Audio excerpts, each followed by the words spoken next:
لڑکی نے اپنی بہن کے ساتھ قیامت میں اپنی جان بچانے کی کوشش کی، لیکن اسے اندازہ نہیں تھا کہ اصل کھیل ابھی شروع ہونا باقی ہے۔ پچھلی زندگی میں پوری دنیا برفانی قیامت کا شکار ہو چکی تھی۔ ہر طرف صرف برف، بھوک اور موت تھی۔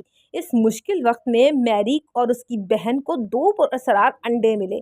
جیسے ہی وہ انڈے پھوٹے، اس کی بہن نے خوبصورت اور طاقتور دکھنے والا لے لیا، جبکہ ایک عجیب سا مگر کمزور لگنے والا اپنی بہن کو دے دیا۔ سب کو لگا کہ یہ غلط انتخاب ہے، لیکن حقیقت بالکل الٹ نکلی۔ چند ہی دنوں میں دنیا برف سے جمنا شروع ہو گئی، اور تب پتہ چلا اصل طاقت خوبصورتی میں نہیں ہوتی۔ لیکن پھر ایک بڑا دھوکہ ہوا۔ اس کی بہن نے اس کے شوہر کو اس کے خلاف کر دیا، اور آخر کار وہ اس کے ہاتھوں مار دی گئی۔ جب اس نے دوبارہ آنکھ کھولی، وہ دوبارہ ماضی میں آ چکی تھی۔ وہی دن، وہی دو انڈے اور وہی فیصلہ، لیکن اس بار سب کچھ بدل چکا تھا۔ جیسے ہی انڈے پھوٹے، اس کی بہن نے بغیر سوچے سمجھے دوبارہ اس اژدہے کو چن لیا۔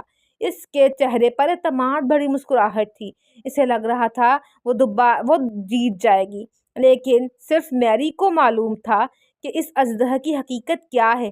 وہ ہر روز انسانوں کا خون پیتا تھا، اور اس کا زہر انسان کو اندر سے جلا دیتا تھا۔ اس کی بہن سمجھ رہی تھی کہ اس نے طاقتور جانور حاصل کر لیا ہے، لیکن اصل میں وہ ایک خطرناک مصیبت اپنے ساتھ لے جا رہی تھی۔ لیکن رکیے، اصل راز ابھی باقی تھا۔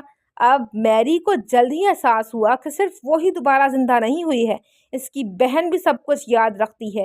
اور سب سے حیران کن بات یہ تھی کہ وہ روحانی جانور بھی اپنی پچھلی زندگی یاد رکھتا تھا۔ اب کھیل بدل چکا تھا۔ اب سب کو معلوم تھا کہ آگے کیا ہونے والا ہے، لیکن سوال یہ تھا، اس بار کون بچے گا اور کون ہارے گا؟ لڑکی نے فوراً خوراک، پانی اور ضروری سامان جمع کرنا شروع کر دیا، کیونکہ برفانی قیامت بہت قریب تھی۔ پھر ایک حیران کن بات ہوئی۔ اس کے ساتھی روحانی جانور میں ایک خاص طاقت جاگ گئی، وہ طاقت جو چیزوں کو ایک خاص جگہ میں محفوظ کر سکتی تھی۔ اب ان کے پاس سامان رکھنے کی بڑی صلاحیت آ گئی تھی۔ لڑکی کو لگا شاید اس بار وہ جیت جائے گی۔ دوسری طرف اس کی بہن کا خون وہ خطرناک جانور پی رہا تھا، اور اس کا زہر اس کی بہن میں داخل ہو رہا تھا، لیکن اس چیز کا معلوم اس کی بہن کو نہیں تھا۔ اسے لگ رہا تھا وہ بہت اچھا کام کر رہی ہے۔ وہ روزانہ اژدہے کو اپنا خون پلا رہی تھی، اور اژدہا کچھ بھی سمجھ نہیں پا رہا تھا۔ پھر تیسرے دن رات کو اچانک درجہ حرارت تیزی سے گرنے لگا۔ کچھ ہی وقت میں موسم منفی حد تک پہنچ گیا۔ ہر طرف برف جم گئی، ہوا تیز اور کاٹنے والی ہو گئی، اور تب سب کو احساس ہوا برفانی قیامت وقت سے